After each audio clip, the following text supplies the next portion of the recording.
G'day cocktail lovers. This drink is called away colours.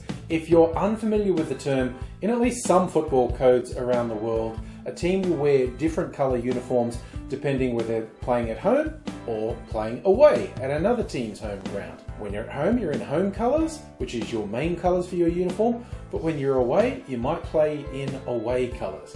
The inspiration for the name, I'm not sure why it's called that, but that's what the term means. Now, I'm looking forward to trying this. It's got some very bold flavours.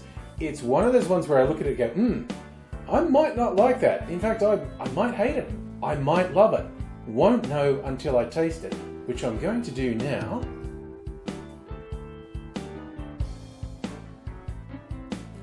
And I was right, really bold, interesting flavours. I don't hate it. I think I'm going to need to take another taste, let it sort of sit with me for a while before I decide how much I actually like it. But I'll take you through the ingredients. The drink's based around rum. It called for an aged rum, and I thought, of my rums, I've got a 15-year-old El Dorado. That's fairly aged, and it's a nice, rich, sort of molasses aroma and taste rum. That's how I take it anyway.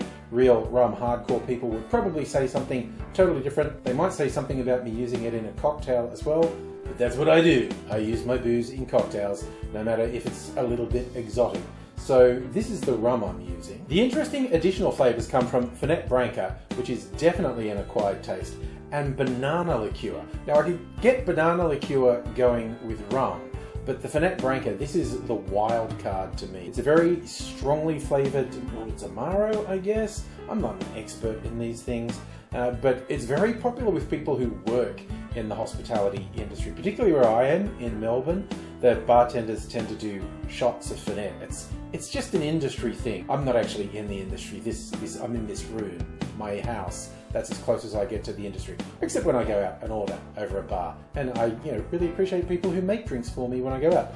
But I'm making this one, and I'll show you how to make it. In a mixing glass, we put 2 ounces or 60 mils of aged rum, then half an ounce or 15 mils of Fernet branca, and then half an ounce or 15 mils of banana liqueur.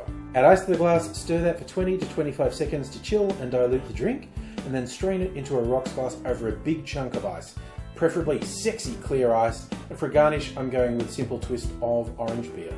I do love how clear ice looks with a stirred cocktail, and it is very easy to make your own. That doesn't take up much freezer space or need particularly special equipment, and you'll probably be seeing a link to my video where I show you how to do it now, and I do recommend you do it because I just think clear ice, it's special. It adds something to the drink.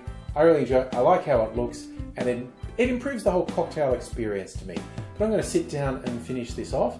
So I hope you're taking care wherever you are, and I do hope to see you again sometime soon. Until I do, I'll say cheers.